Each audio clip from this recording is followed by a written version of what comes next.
maliwanagan ng lahat tungkol sa issue na ito, hihimayin po natin isa-isa ang issue ng bribery issue ni House Speaker Martin Romualdez sa Okada. Okay, naintindihan nyo, ito po yung tinaguriang heavy luggage issue. Ayan, hello sa mga taxpayers sa Cavite. Hello po sa mga taxpayers na mga OFWs na nasa Taiwan, mga taxpayers na nasa Pampanga. Okay, i-share nyo na po ito para po hindi po tayo magkalimutan at masalimuot po ang storya na ito. Hello po sa mga Pilipinong nasa Paris, Shanghai, China at sa Quezon City. Ayan, i-share nyo na po ngayon, i-click nyo na po ang share at ito po ay pag-usapan ninyo pong inyong pamilya, pag-usapan ninyo pong inyong mga kainuman, kaopisina, kabarkada. At isa lamang po ang dapat maging tema ng inyong pag-uusap. Ito ba'y katanggap-tanggap sa inyo bilang isang Pilipino? Yan dapat ang magiging tema ng inyong pag-uusap ng inyong kainuman, kapamilya, kabarkada, at kaopisina, at iba pang mga katrabaho. So, i-click nyo na po ang share ngayon. Hello po sa mga nasa Cairo, Egypt, mga nasa Singapore, mga nasa Del Mundo, mga nasa Israel, mga nasa Pasay. Ayan, hello sa mga nasa Turkey, ayan. Eastern Samar, hello. I-share nyo na po ito at kailangan nyo po itong pag-usapan sa inyong hapagkainan, sa inyong inuman, sa inyong opisina, sa inyong chismisan. Okay? Dahil ang ating pong pag-uusapan ngayon ay hindi chismis, kundi isang fact. Ito po ay isang katotohanang ayaw pag-usapan ng mainstream media. Hello po sa mga taga Cebu, Bulacan, Sweden, Bucharest, Hong Kong, Antipolo, Cebu at Davao City. I-click nyo na po ang share para po tayo ay hindi magkalimutan later on. Ayan, hello po sa mga nasa Athens, Greece, sa mga nasa Doha, Qatar, hello! At mga nasa Italy. Ayan. At of course, ang mga nasa Kingdom of Saudi Arabia, nandyan din po sila, gising na gising. Ang mga taga-Taguig, taga-Connecticut, United States, gising na gising din. Ang mga nasa Santa Rosa, Laguna, mga nasa Kuwait, at mga nasa Norway, at mga nasa Subo. Ayan. I-share nyo na po ito ngayon at huwag nyo pong kakalimutan na ituloy ninyo po ang discussion sa inyong inuman, hapagkainan, opisina, at iba't iba pang mga talakayan na pwede ninyong gawin sa inyo, mga taong nakapaligid sa inyo. At isa lamang ang tema ng inyong pag-uusap, tama ba ito? Katanggap-tanggap ba ito sa inyo bilang Pilipino? At ito po ay dapat bang tularan ng inyong mga anak? Hello sa mga nasa Kuwait, mga nasa Maldives, nasa Saudi Arabia, nasa Bulacan, nasa Germany, nasa Netherlands, nasa Winnipeg, Canada, nasa United Kingdom, of course, ang mga nasa Japan. Speaking of Japan, ako relevant ito sa Japan, at nasa Portugal, at mga nasa Makati, at nasa Montreal. Ayan. Okay, sisimulan na po natin. Okay? Sisimulan na po natin ang talakayan ng Okada bribery issue. Hello sa mga nasa Hong Kong. Paano ko ba makakalimutan mga nasa Hong Kong at Glendale, California? At of course, mga nasa Rome, Italy at Australia. Click share nyo na po ngayon. Click share. Okay, pag-uusapan na po natin ang Okada bribery issue ni Martin Romualdez na ayaw talakayin ng mainstream media. Kayo na po ang bahalang magdesisyon kung bakit ayaw itong talakayin ng mainstream media. Pero dahil wala po tayong takot, ito po yung ating tatalakayin ngayon. Ano ba itong bribery issue ni Martin Romualdez? 8 minutes from now. two things. Okay. Ang bribery issue po na ito ay ating nahalungkat sa kasong sa pagtutuos ng 26 Capital. Ang 26 Capital po ay isa po itong kumpanya sa Estados Unidos or United States. Okay? Ngayon, merong pagtutuos. Okay? Court case ang 26 Capital laban sa Tiger Resort Leisure and Entertainment Incorporated. Okay. Sa mga hindi po nakakaalam kung ano po ang Tiger Resort Leisure and Entertainment Incorporated, ang Tiger Resort Leisure and Entertainment Incorporated po ay under ng Universal Entertainment at sila po ang may-ari ng nagpapatakbo ng Okada, Manila. Okay, nagkakaintindihan po tayong lahat. Okay? Yung mga vlogger po sa YouTube na gustong i-reblog ang aking content ngayon, you are free to do so. Okay, you are free to do so. Okay, so i-share nyo lang po muna ito, yung mga kakadating pa lang. Nagkakaintindihan ba tayo? Okay, ulitin natin ha, para malinaw. Ang bribery issue ni House Speaker Martin Romualdez ay lumabas dahil sa kasong isinampa ng 26 Capital, isang kumpanya sa United States laban sa Tiger Resort Leisure and Entertainment Incorporated. Ang Tiger Resort Leisure and Entertainment Incorporated ay under ng Universal Entertainment na may-ari ng Okada, Manila. Okay. Following? Okay.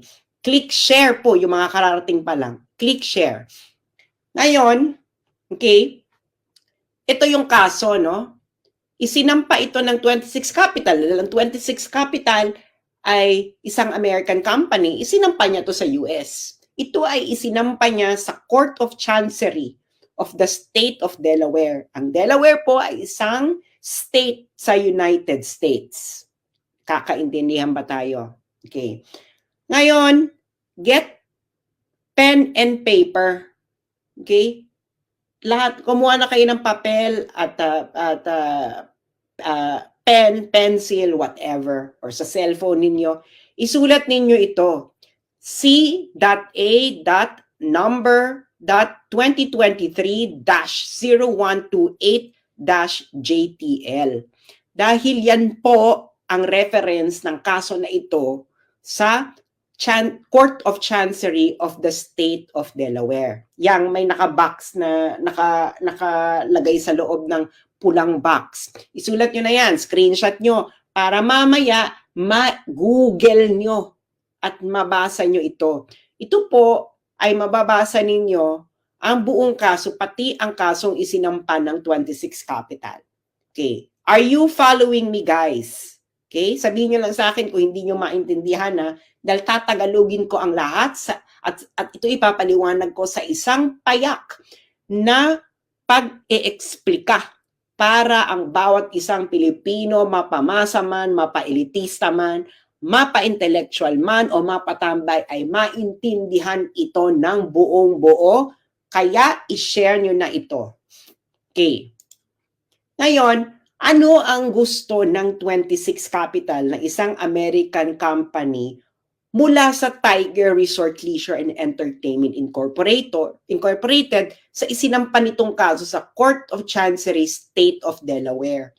Ang gusto ng 26 Capital ay ang tinatawag na specific performance of closing the Special Purpose Acquisition Company o tinatawag na SCAP sa pagitan ng 26 Capital at ng Tiger. Okay. Ang storya po kasi niyan, ang 26 Capital at ang Tiger dapat ay magkakaroon ng merger. Okay? Yan lamang ang pinakamadali nating pag-usapan. Medyo complicated ito, pero itanong nyo po ito sa may alam po sa corporate law sa United States kung ano ang ibig sabihin ng SPAC or kahit sinong mga abogado na kakilala nyo para ito ay mas lalo nyo maintindihan. Pero yan po ang pinakapayak na ating explanation right now. Ngayon, Marahil ay nagtatanong ang karamihan sa inyo, hindi ba? Ang tanong ninyo ngayon, lahat siguro ito ay logical na tanong, ano kinalaman dito ni House Speaker Martin Romualdez? Mga kararating lang, please click share dahil mahalaga itong malaman ng bawat isang Pilipino dahil ito ay isang isyong pinagtatakpan ng bawat isang congressman, bawat isang senador, at bawat isang mainstream media. So ito ang tanong, anong kinalaman dito ni House Speaker Martin Romualdez? Siyempre, di ba? Anong kinalaman niya dyan? Hindi ba? Ito po kasi ang kinalaman, bakit nadawit dito si Martin Romualdez. Sa kasong isinampa ng 26 Capital laban sa Tiger sa Court of Chancery ng State of Delaware, ang isa sa accusation ng 26 Capital laban sa Tiger ay ang bribery kay Martin Romualdez para impluwensyahan ang Philippine Supreme Court para ma-regain uli ng Tiger or ng Universal ang kontrol ng Okada Manila. Okay? Yang storya ng labanan ng kontrol ng Okada Manila, i-google nyo na lang yan dahil yan ay laban ng matandang Okada, ng Okada family. Okay? So, para dito lang, doon lang muna tayo ilimitahan. Okay? Kinailang ang accusation ng 26 Capital, ang Tiger at Universal Entertainment, okay, ay nag-bribery kay Martin Romualdez para impluwensyahan ang Philippine Supreme Court para makuha ng isang Okada faction uli ang kontrol ng Okada Manila. Naintindihan nyo? Ngayon, bakit ito ngayon ipinasok ng 26 Capital na issue? Kasi ang gawain na ito ay tinatawag sa Amerika na breach of ordinary course covenant. Ibig sabihin po ng breach of ordinary course covenant, ito ay labag sa practice, industry practice, okay, sa Amerika. Ang bribery po ay labag, okay, labag sa batas ng Amerika, kaya ito ay matatawag na breach of ordinary course covenant. Naintindihan niyo na, okay? Kaya dito napasok si Martin. Okay. At itong specific accusation na ito ng 26 Capital laban sa Tiger ay nabalita sa Japan Times noong August 1, 2023. Ito, Japanese firm accused of improper influence over Manila Casino. Japan Times po yan nagbalita. Hindi po ito basta-bastang publikasyon. Okay? Japan Times. Ngayon, nung pumutok ito last year, kasi August 1, 2023, July 2023, sinampa yung kaso sa Amerika. Nabalita August 1, 2023. Nung pumutok ang issue na ito ang sinabi ito ang naging response. Okay? Ito ang naging response ng ating honorable Congressman, House Speaker Martin Romualdez. Ever as a bribery scheme, and were you ever involved in it? Well, we've reached this point in our career, and we've known when to dignify questions, queries, or allegations. And when it comes to fake news, we just don't dignify it, and we don't give it any credence. So there's no truth to it, and we just leave it at that. And we just try to focus on the issues that have credibility and. So narinig niyo yung sinabi niya. Ang sabi niya, ayaw niyang i-dignify ang issue na ito na ibinalita ng Japan Times dahil daw ito ay fake news. Okay? Yung mga karating lang, please share. Okay? Dahil fake news daw ito. Okay? Kaya hindi niya i-dignify. Sir, but were you ever contacted to appear in the case in the US? No, that's why I'm. Issue. Ito raw ay fake news. Okay, yan ang sinabi ni House Speaker Martin Romualdez. Ngayon, naalala nyo, okay, yung kaso sinampa ng 26 Capital laban sa Tiger. Okay, na-desisyonan ito nung September 7, 2023. Okay? September 7, 2023. Ang nag-decide nito, okay, ng kasong ito, okay, pati na yung issue ng ni-raise ng 26 Capital na nag-engage ng improper influence itong Tiger Resort sa Pilipinas sa pagbabribe kay Martin Romualdez, kasama ito sa naging desisyon kung may nangyari bang ganon. Ngayon, si James Travis Laster ang nagdesisyon nito. Siya ang Vice Chancellor of the Delaware Court of Chancery. Okay? Ngayon, get your pen and paper. Okay? Maybe ilalagay ko dito. I-screenshot nyo yan. Okay? I-screenshot nyo yan. Yung link dyan. Kasi yung link na yan, yung link mismo ng desisyon na nasa Delaware Court of Chancery mismo. Kaya kita mo, courts.delaware.gov. Okay? Isulat niyo yan, i-screenshot ninyo para mabasa ninyo. Kayo mismo ang makabasa. Hindi ito fake news. Totoo ito. Nasa web. It is a decision na sinulat ni James Travis Laster, Vice Chancellor of the Delaware Court of Chancery. Ito po ay korte sa Amerika. Okay? Korte po ito sa Amerika. Yan, screenshot nyo yan. Okay? Yung mga kakarating pa lang, please, please, please, click share. Pag-usapan nyo itong kayong magpapamilya. Okay. Now, let's now go to the decision. Okay? Okay. Ang pupuntahan natin dito is factual background. Okay. Okay. Dito sa factual background, sinabi dito na ang trial, ito ay umabot ng 5 days. Meron silang 13 fact witnesses, 4 expert witnesses, at meron ding 2,281 exhibits, kasama na ang deposition, transcript ng 29 na individuals. So nagkaroon ito ng proper trial para madetermina ang mga facts. Okay? Kita nyo ba yan? Kikita ninyo? Okay. 5 days of trial, 13 fact witnesses, 4 expert witnesses, 2,281 exhibit, kasama ang deposition, transcript, mula sa 29 individuals. Okay, hihimay-himayin natin ito ha. Kaya itong si Martin Romualdez, mali siya na sinasabi niyang fake news ito. Dahil ito ay factual background nung kaso na isinampa ng 26 Capital laban sa Tiger. Okay? At itong factual background na ito ay dinetermine ng isang huwes sa Amerika na si James Travis Laster na Vice Chancellor ng Delaware Court of Chancery. Okay. So, ang relevant dito kay Romualdez ay yung page 36. Page 36 nung desisyon ni Laster. At ang title nung part na yon ay yung The Dodgy Bargain. So, himayin natin to paragraph by paragraph. Okay. So, makikita nyo dyan, no? Ewan ko kung malinaw sa inyo yung link nung kaso. Basta, ulitin natin para ma-screenshot ninyo, masulat nyo sa papel. Okay? Para, ayan.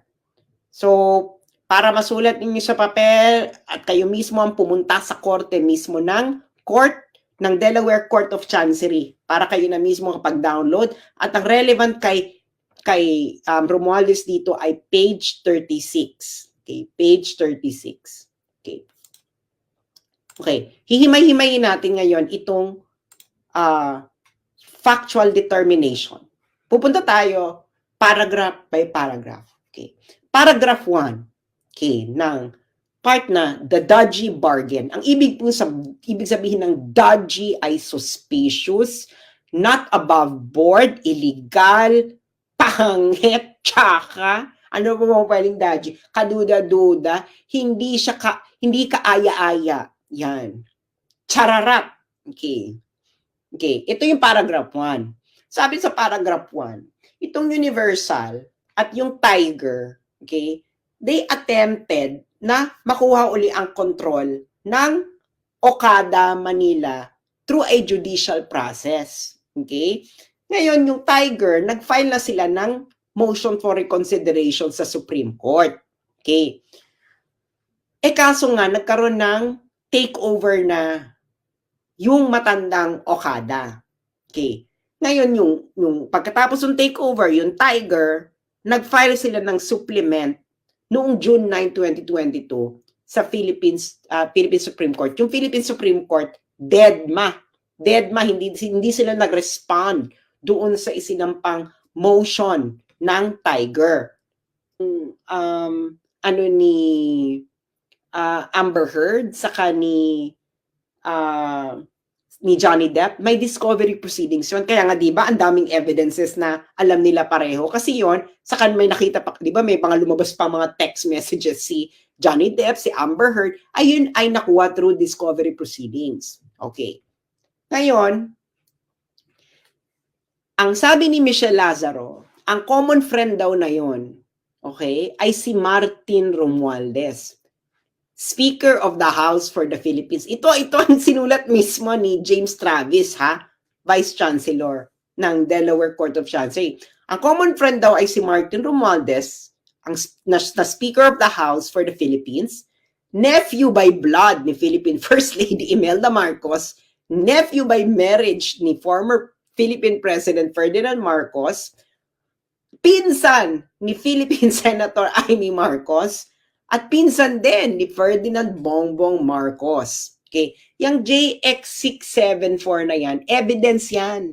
Okay? Yan ang source ng evidence na nakita ni James Travis Laster. Kaya nga pag pumunta tayo sa Delaware at pinakuha natin ang buong kopya ng buong kaso, makikita natin lahat. Pero dito muna tayo mag-focus sa desisyon. Okay. Ngayon, sabi pa ng ang nakalap na fact ng Vice Chancellor ng Delaware Court of Chancery para ma-confirm ni Lazaro ang kanyang connection.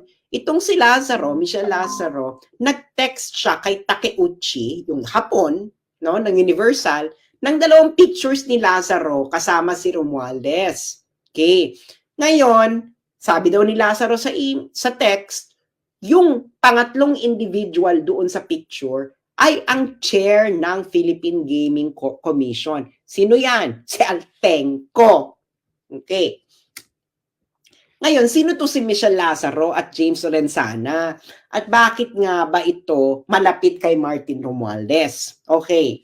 Itong si Michelle Lazaro ito ay anak ni Lolong Lazaro na isang close friend ni Martin Romualdez. Okay, i-google nyo ito. Nung namatay si Lolong Lazaro, itong si tatay ni Michelle Lazaro, itong si Martin Romualdez ay nag-deliver pa ng eulogy sa tatay sa pagsalamay ng tatay ni Michelle Lazaro. Itong si James Lorenzana ay fraternity brad ito ni Martin Romualdez sa Upsilon Sigma Phi. Kaya ganyan sila kalapit kay Martin Romualdez. Okay, paragraph 5. Ngayon, yung email ni Lazaro ay meron daw term sheet. Okay, ito ang mga demands ni Lazaro. Dapat si Lazaro at Lorenzana ay kailangan tumanggap sa Tiger ng $35,000 per month. Okay.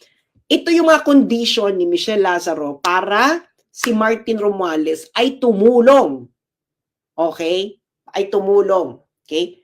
Kailangan daw si Lazaro Lorenzana ay magkaroon ng bayaran ng $35,000 per month net of taxes. Ibig sabihin, kailangan bawas na yan ng tax, 35,000 net na yan. Ngayon, yung board ng Tiger ay kailangan palawakin daw, kailangan maging 30 ng miyembro at kailangan si Lazaro at Lorenzana ay may karoon ng karapatan na mag-designate ng 6 na members doon sa 13 members. At ngayon, meron pa sila ibang dinamay na officers na kailangan din bigyan ng pabuya, si Yip at Van der Sande. Okay. At of course, okay, inapprove itong terms ni Lazaro. Okay? Itong mga terms ni Lazaro, again, ulitin ko, mga terms niya to para itong si Martin Romualdez ay tumulong. Okay? Ngayon, si Fujimoto, pinirmahan din to. Nakikita nyo yung mga JX665, J656, JX656. These are references. References po ito sa mga documentary evidence na nakalap ng Delaware Court of Chancery. Okay. Ngayon, paragraph 6 and 7. Ang plano daw, okay, ang plano ay kasama sa plano ay dapat may i-deliver kay Romualdez. Okay?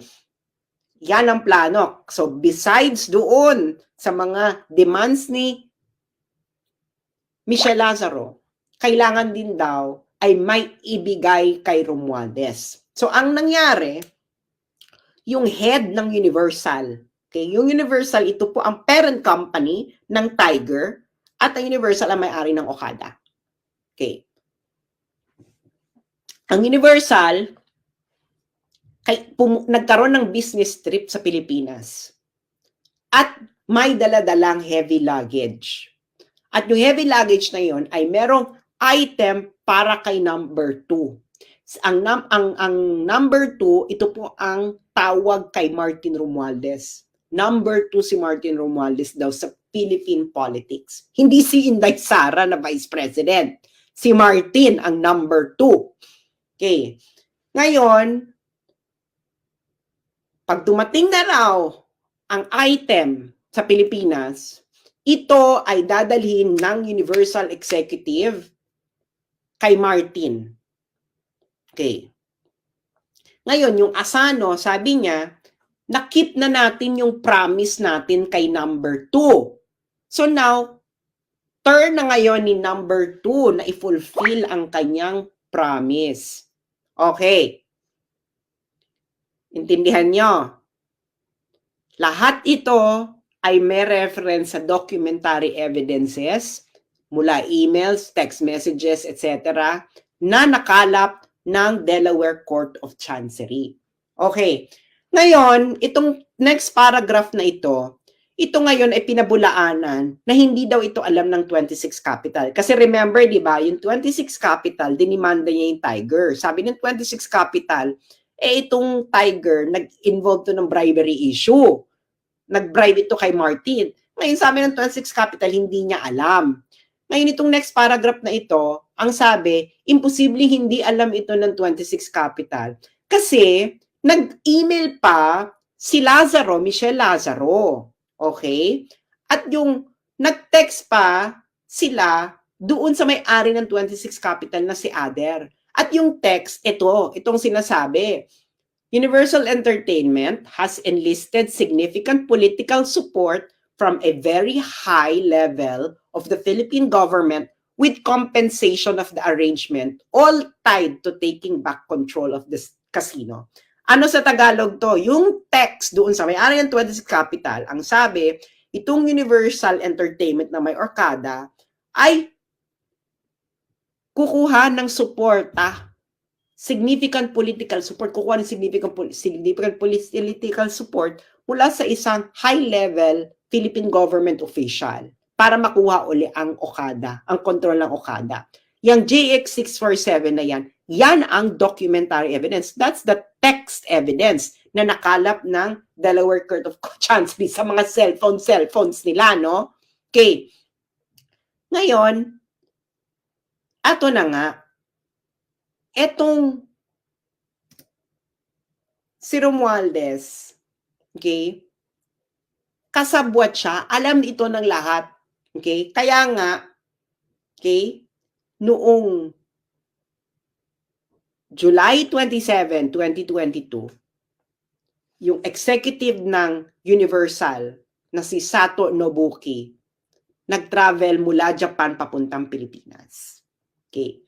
Ngayon, isa pang executive ng Universal, si Hajime Tokuda, ay nag-schedule ng meeting kay Romualdez nung susunod na araw, July 28, 2023. Yung JX730 na yan, documentary evidence yan. Okay, na nagtitrace na may talagang meeting na nangyari, may setup na meeting na nangyari. Kaya pag pumunta kayo ng Delaware Court of Chancery at kunin nyo ang buong kopya ng kaso documentary evidence, makikita nyo lahat kung ano yung JX730 na yan. Okay. Ang meeting daw ay nagtagal ng 90 minutes. Okay. At ito pa, si Romualdez, before siya pumunta ng meeting, nanggaling pa daw ito sa pag-i-inspect ng earthquake disaster area sa Luzon.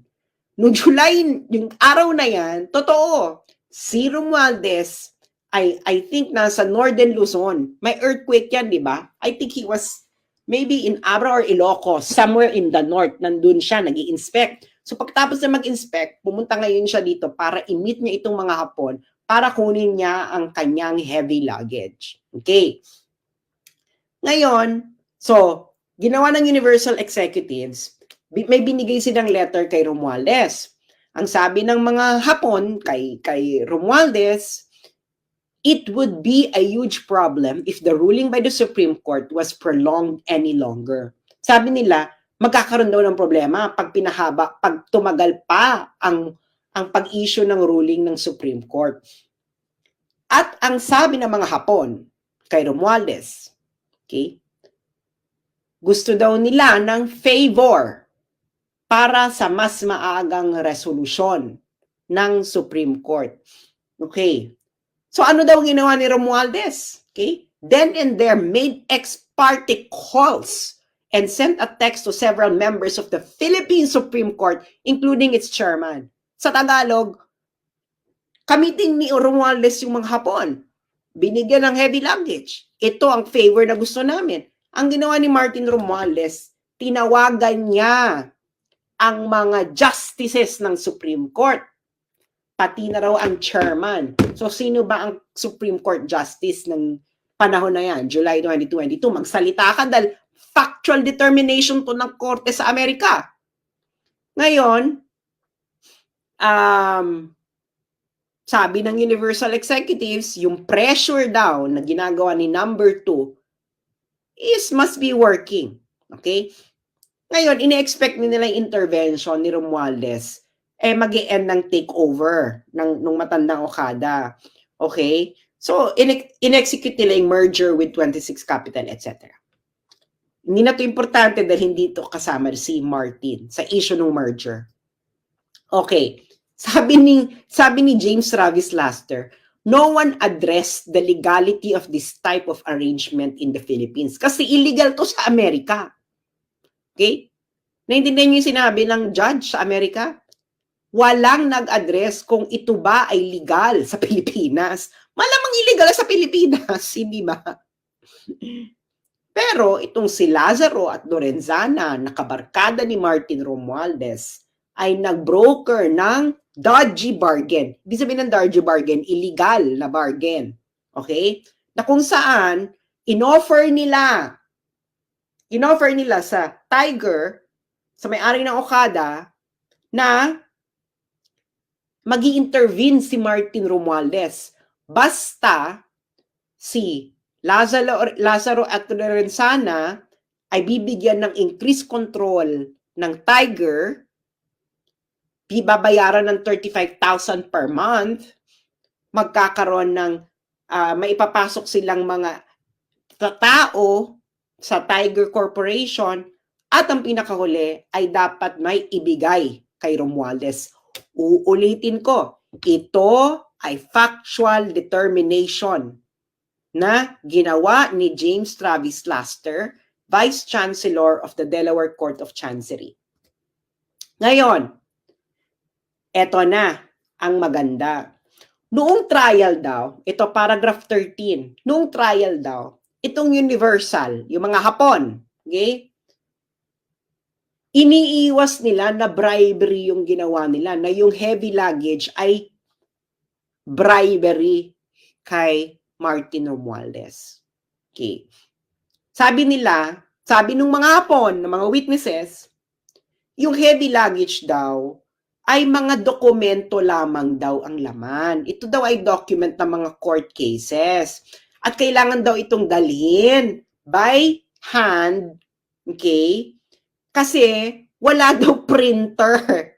Wala daw printer ang Tiger. Okay?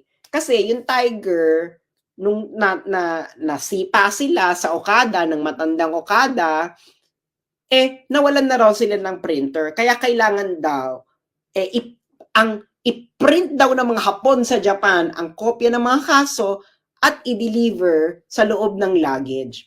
Anong sabi ni James Travis Laster sa palusot na ito ng mga Hapon na witnesses?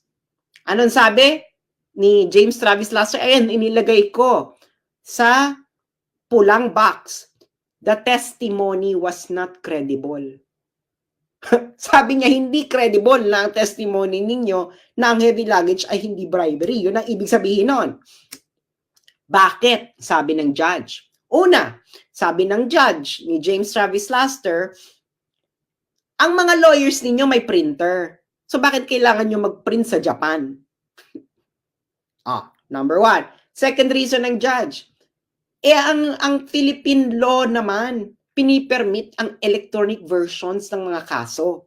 So bakit kailangan nilang i-print, di ba? Pwede naman ang electronic version sa under Philippine law. Pangatlo, nag-file na raw ang Universal ng mga documents, okay, para sa lawsuit. So bakit pa kailangan nyo mag-print?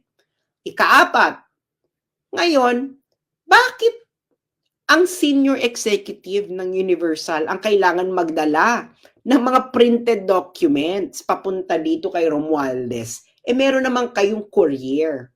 Ikalima, sabi ng judge, yung mga emails ninyo sa Universal, ang sabi ninyo, yung dala-dala ninyo ay item. Ito ay napaka-weird na word para sa documents.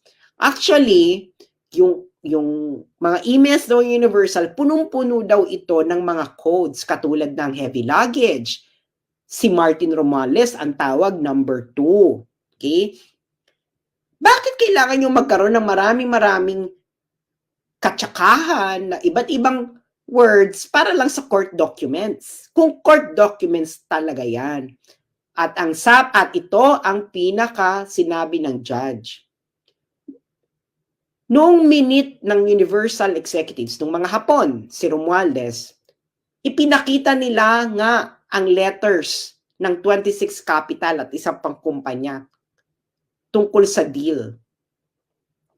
Pero ang mga letters naman yun ay hindi mabigat.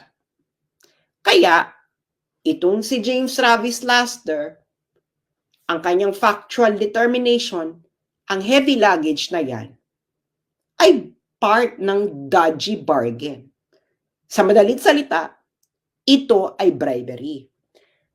Gusto ko lang sabihin mga kababayan, na sa trial na ito, hindi nag-deny ang mga Hapon na minit nila si Martin Romualdez noong July 2022 at meron silang dalang heavy luggage.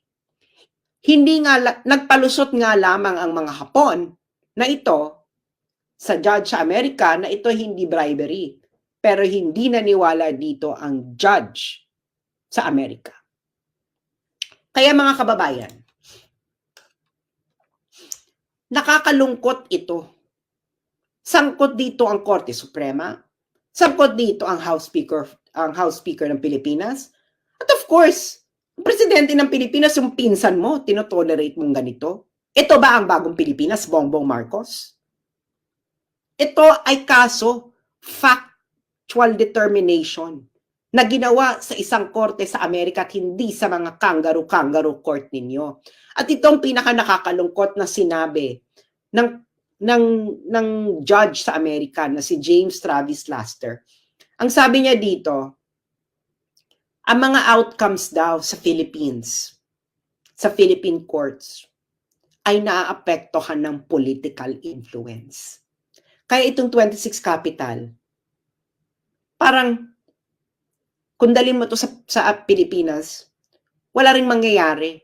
Kung dalhin mo kung halimbawa mag-utos ang si James Travis Laster na ituloy niya yung deal niya sa Tiger, malabong i-honor ito sa Pilipinas dahil nga ang outcomes pala sa Pilipinas na iimpluwensyahan ng mga politiko. At yung mga kalaban daw nitong 2026 capital, gumawa na nga ng dodgy bargain or bribery para makuha yung political influence. So, porke pa?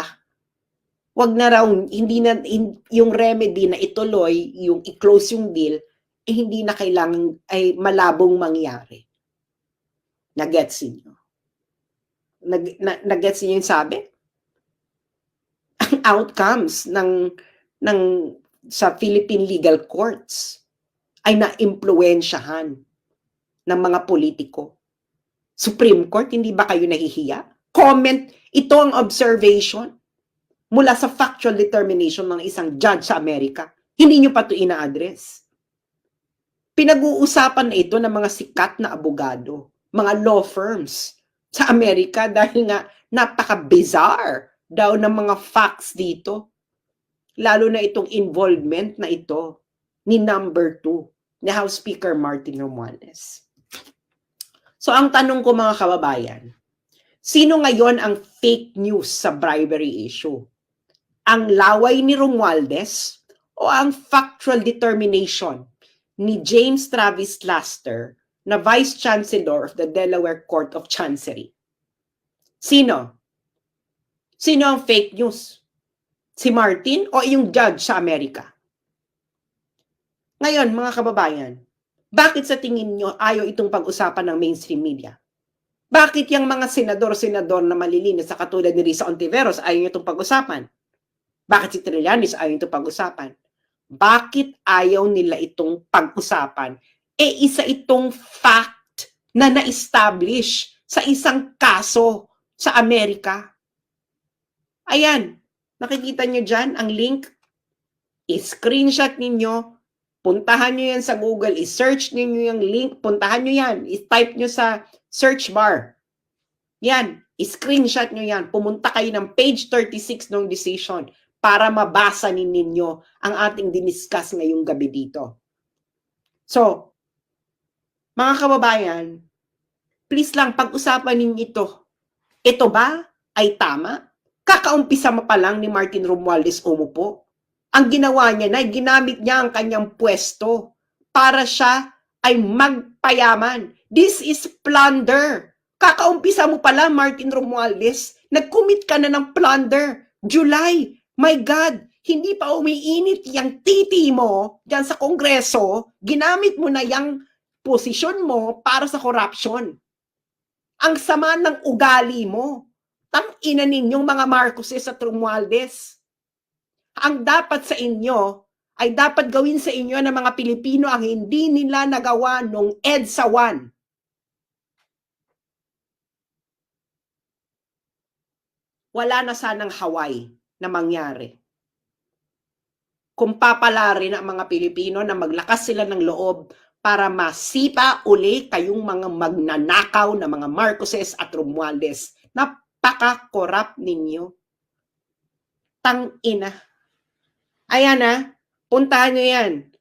I-screenshot nyo yung link na yan, i-search ninyo yan, puntahan nyo yung page 36. Tanungin ninyo mga sarili ninyo, bakit tahimik ang Catholic Church tungkol dito? Bakit tahimik ang mga elite na schools, Ateneo, UST, Lasal? Kasabwat na ba kayo ng mga pagnanakaw ng mga Marcos at Romualdez? Mga mainstream media, ba't tahimik kayo?